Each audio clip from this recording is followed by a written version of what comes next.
Hey, this is Anney. And Samantha. And welcome to Stuff Mom Never Told You, a production of iHeartRadio.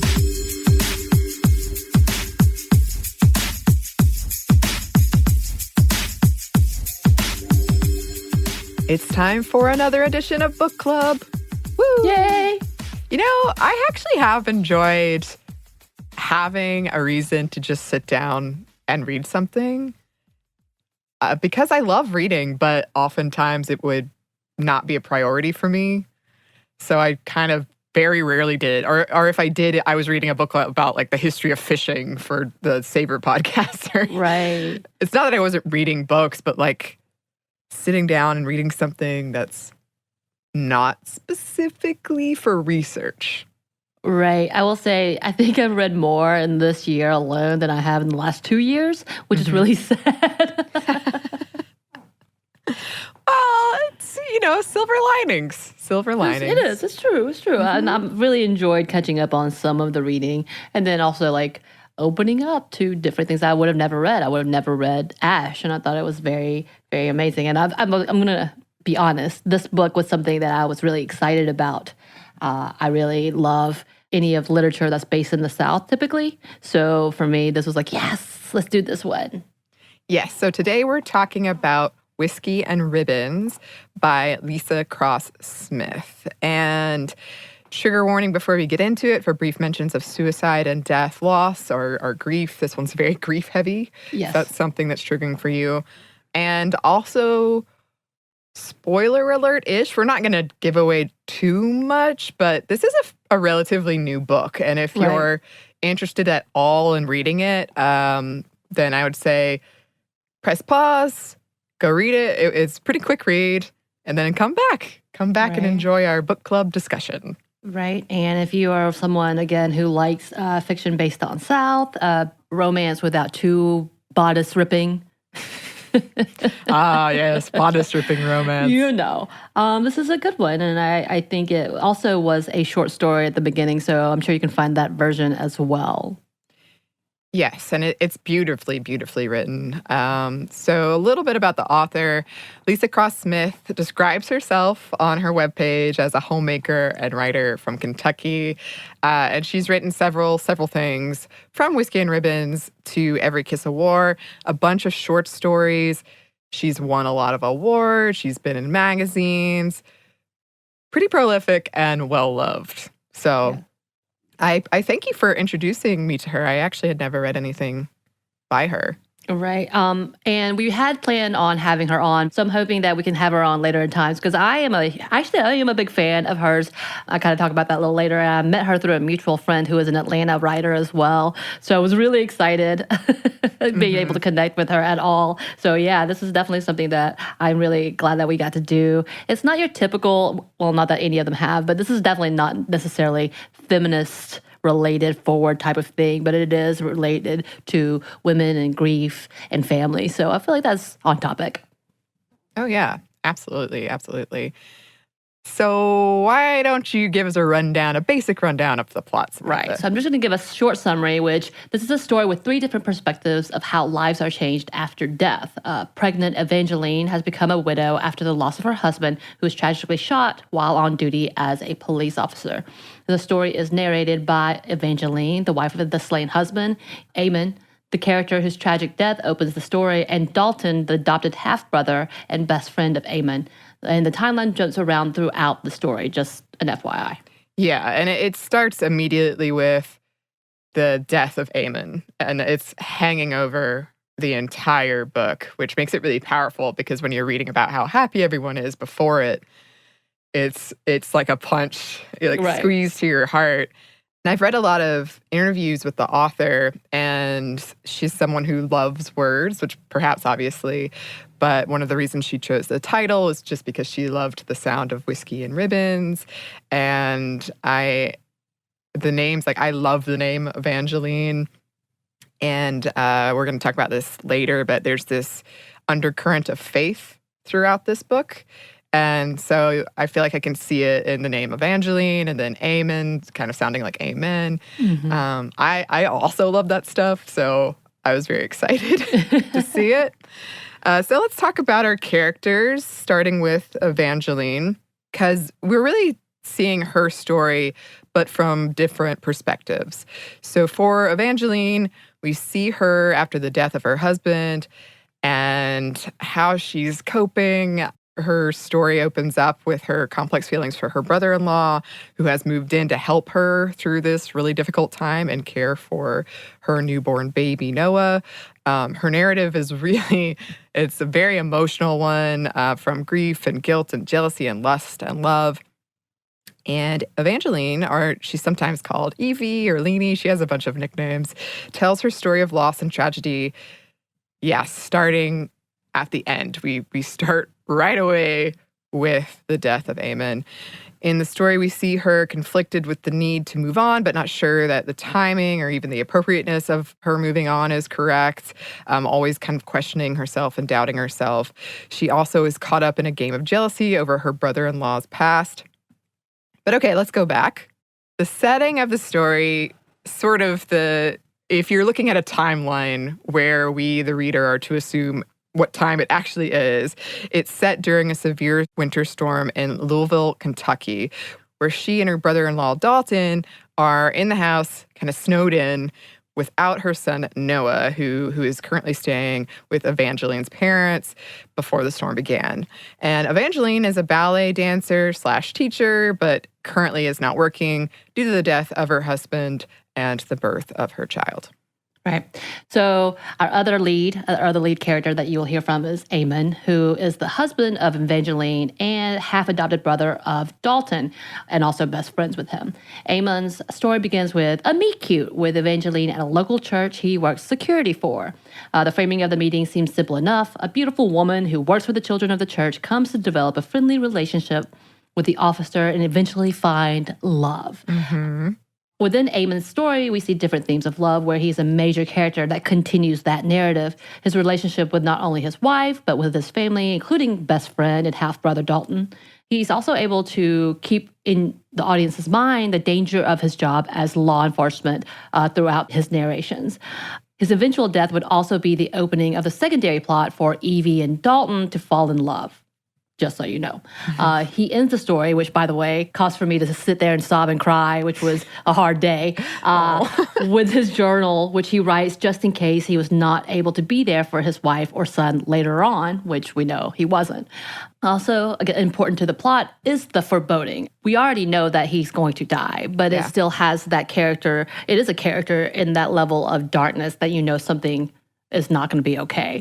And the thought process for him to leave the force comes through as well when he realizes that the dangerous part of his job no longer just affects some of the people. Also, with that foreboding, there is the small thought in his mind, obviously in that conversation, that he should leave the force because he realizes that this is a dangerous job. And as before, he didn't have too many people depending on him, but now he has a wife and an unborn son. And if he were to die, he would not be able to care for them.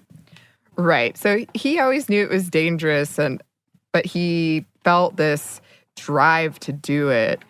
And there's all this pressure on him, not through Evangeline, but through his mother, to quit. And there's sort of this ongoing conversation.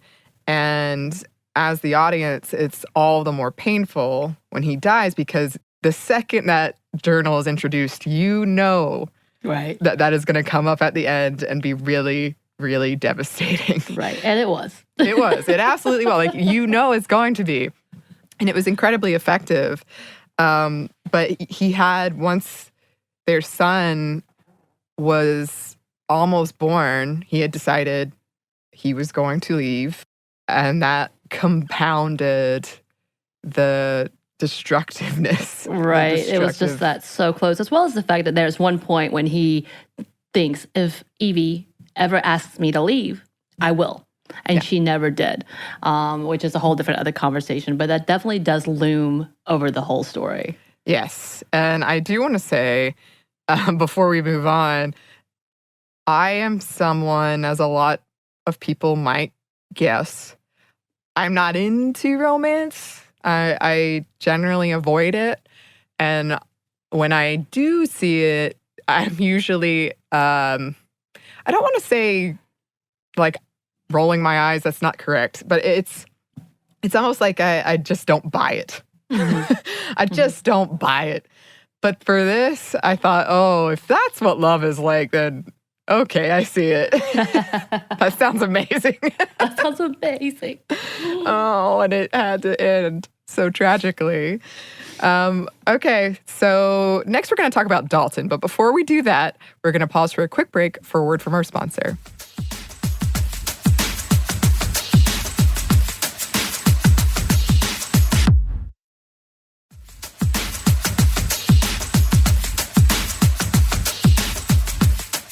And we're back. Thank you, sponsor.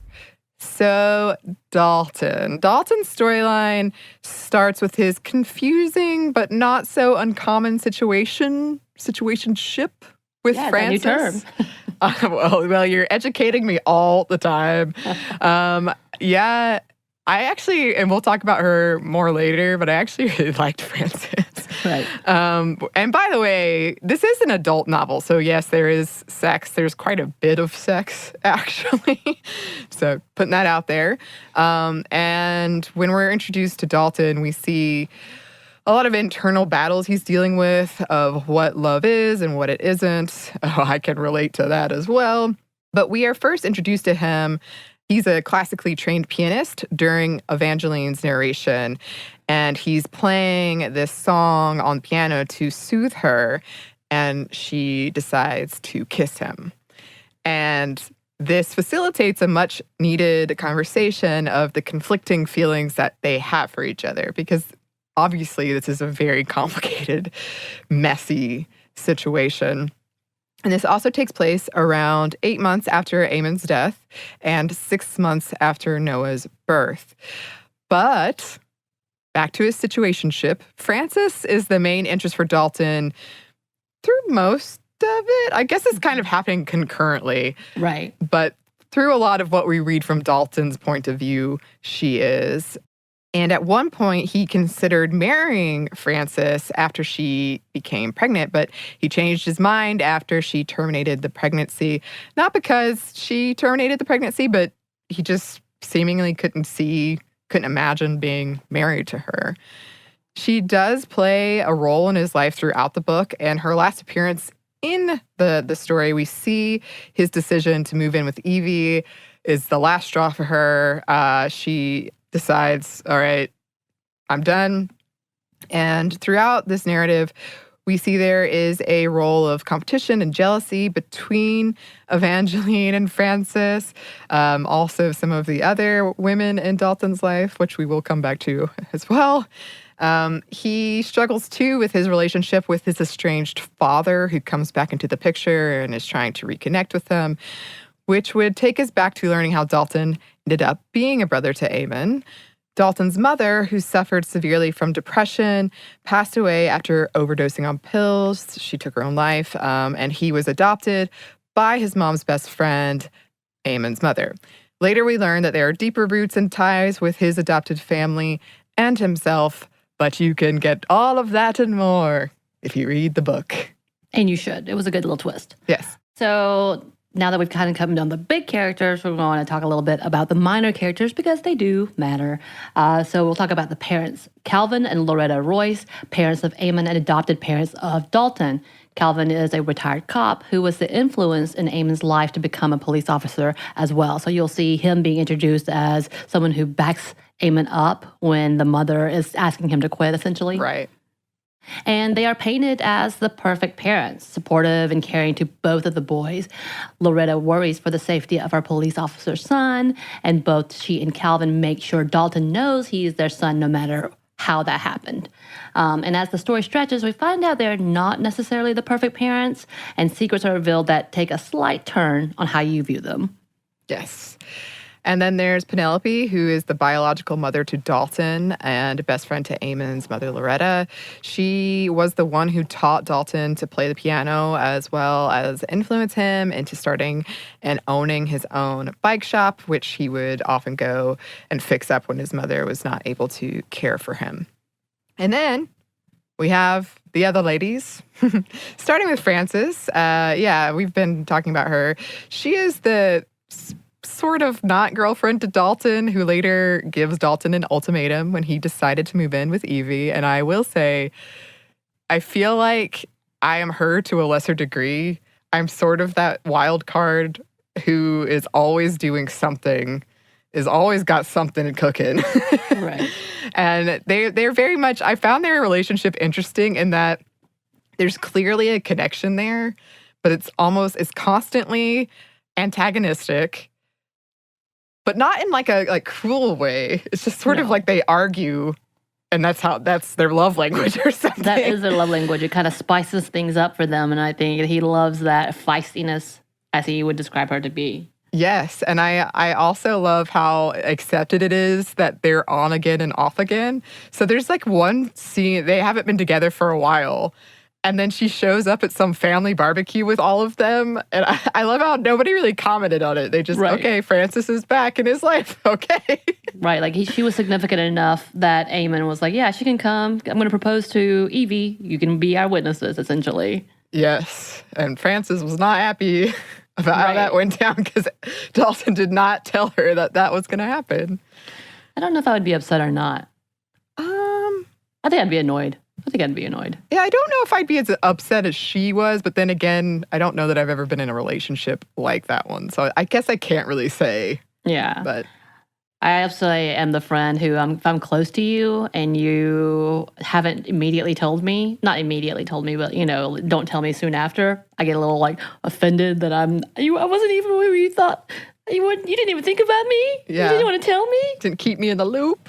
Yeah, which is very selfish and stupid, but I get it. It is what it is. I get it. So actually, in the book, Dalton has another female who is a part of his life. Her name is Cassidy, which I think she's a pretty cool character. Yeah, I really liked Cassidy too. She's this new girl that pops up in Dalton's life, a sporty, tattooed bike girl who Dalton is currently seeing when Eamon is killed. She pops up after she gets flats on her bike. She stops by the bike shop. He helps her, and then they kind of start doing this flirty back and forth. Yeah. But it's super cool in their interactions that she is very understanding, very open, even kill. But she also doesn't hold back and letting him know how she feels. Yeah. Which is also nice. And apparently she's one of those cool girls that knew the mechanics of the bike and wasn't just pretending as he had framed it, which is always fun to see as a trope. But she was a fun little character who, even at the end, even when he was breaking up with her, she sent him home with cookies. That's so nice. She did. That's one of the things I really loved about this book, because I felt like all the female characters, all the characters in general, but it's just rarer with female characters, were well thought out, and you knew their motivations, and they were complex. And I generally liked every one of them, which is pretty rare. Right. I think that's what I love about Southern Gothic level books. It's very character driven, and I love when that happens and you invest in people. Also, just another minor character who you don't hear from much. She's at the beginning and then she comes popping back at the end, is Elizabeth, Eamon's ex and last girlfriend before he met Evie. She is somewhat minor, but she does pop back up at one point to let Eamon know that she was bisexual, which was a fun little interaction. It was supposed to be him coming away from painting a room, looking a mess, running into her, and then being like, I'm married and I'm having a baby. She's and her response I'm bisexual. I'm with a woman. I'm bisexual. He's like, and his response was, yeah, that makes sense. I love it. Yeah. But then she pops back up again at his funeral, where she actually does, squeezes Evie's hand in camaraderie, essentially, and in mourning with her the loss of Eamon and how great he was. Right. So those are our cast of characters. Overall, story-wise, we see the three main characters, Evangeline, Eamon, and Dalton, moving through their lives and sharing stories. In first-person narrative, it switches every chapter to a different point of view, and the story weaves in and out throughout these different timelines to explain how they got to where they are and how they learned to cope, or how they processed or didn't or haven't yet.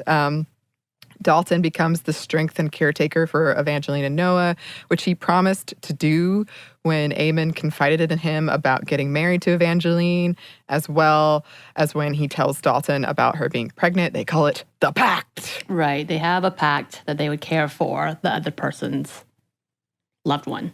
Yes, yes. So that's pretty much the plot and character synopsis. But we did want to talk about some themes.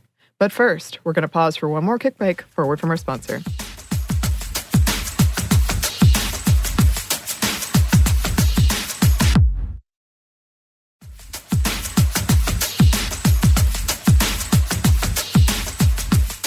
And we're back. Thank you, sponsor. So themes. There are a lot of themes that we could tackle going on throughout this whole thing, and we wanted to touch on some of the main ones, starting with probably the biggest one, which is tragedy and grief. So, I mean, the main catalyst of the book is the death of Eamon. It's the whole thing is riddled with this theme of grief and dealing with it, and it's so realistic. When Evie is notified of Eamon's shooting, it's heart-wrenching. But more so, you also have the protective response from Dalton, who not only helps her throughout, he's also struggling, but he's trying really hard to be strong for her and is actually depending on Cassidy to kind of let out what he's going through, which is interesting because when we talked about that forever ago in our grief episode, that is the theory of the best way to share grief is you have the person at the center and you focus on them. And then that group that's focusing on that person at the center then branches out to the outer circle for people to help them with their grief. So I thought that was really interesting. Evangeline even talks about the marking of Eamon's death by the age of their newborn baby boy. I think she says something like a time bomb, or there's a very pretty sad description of it. We also see the grief as experienced by Eamon's partner from the police force, Brian, who continues to check up on Evie and her family. And again, the very first line of the book is about Eamon's death. So it hangs over the entire thing like a specter. And another theme that obviously is fairly big is family and parenthood. There's a couple of examples of different types of bonds and even examples of failures in relationships. We see the adoptive relationship between Dalton and the Royces, the relationship between Eamon and him becoming a parent, and then the realization of Dalton's own biological father and who that is. And I did love seeing these relationships when we discuss biological versus relational within the book. The fact that the family bond is very real, even though it may not be biological. Also, Leesa shows the beautiful relationship between brothers for both Eamon and Dalton, as well as Eamon's father and his brother, who they visit every year to fish with him. And I think that's really beautiful to see open bonds that are so loving and gentle with each other. Yeah. And my dad used to do this very same thing of like him and his brothers and uncles would all go on a dude trip fishing. And I loved hearing their hijinks when they got back because inevitably they weren't very good at fishing.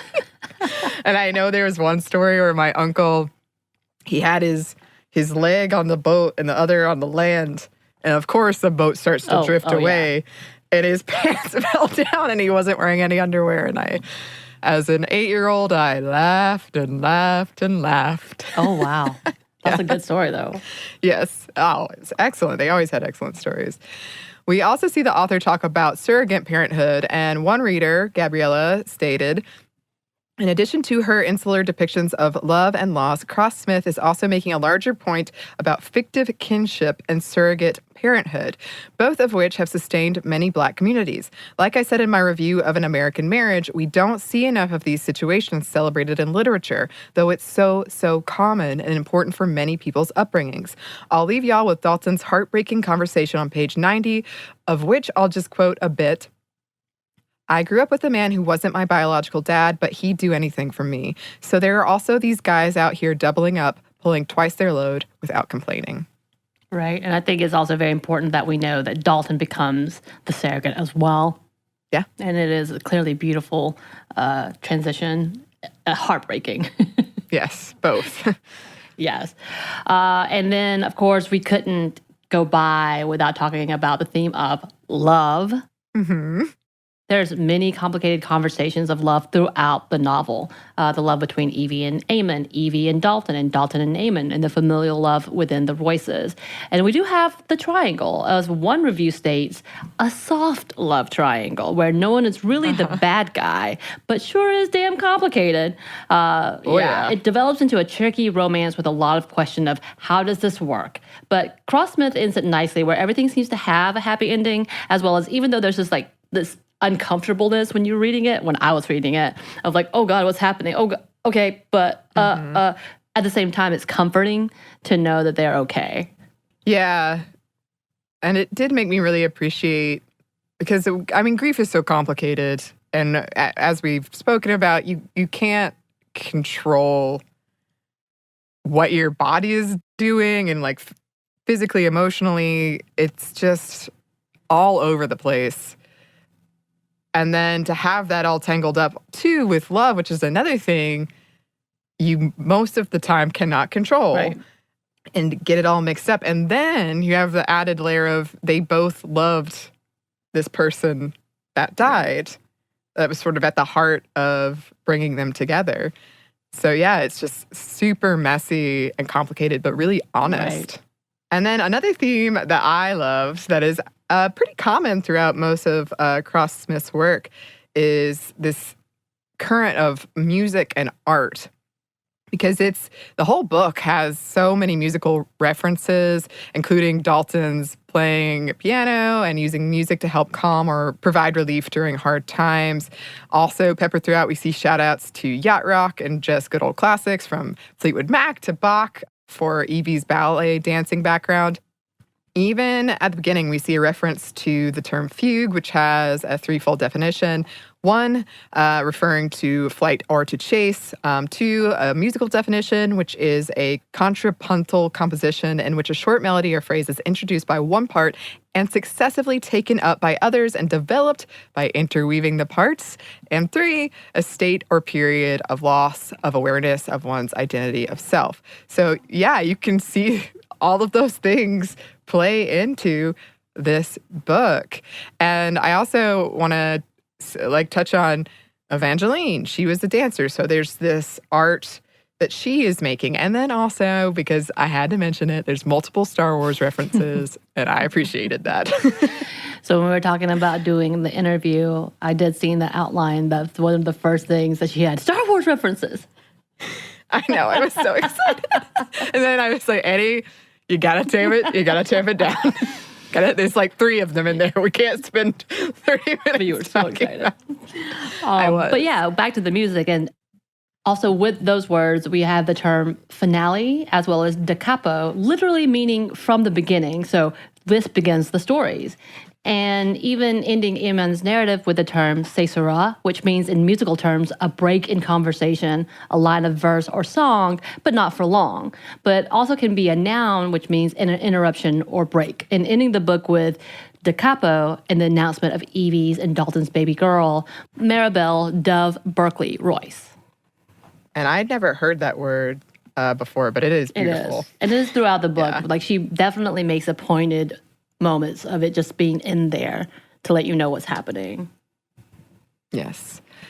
And another theme that we've sort of touched on a little bit, but we wanted to return to is faith. So Cross-Smith spoke in interviews of feeling connected to faith and being Christian, not only because of her pastor father, but because of her strong beliefs and faith. She doesn't really speak too much on the idea and notion of women and virginity, but it is briefly mentioned as Evangeline talks about wanting to wait for marriage before having sex. She admits this during a game of strip poker when they're all slightly drunk, which I thought was funny.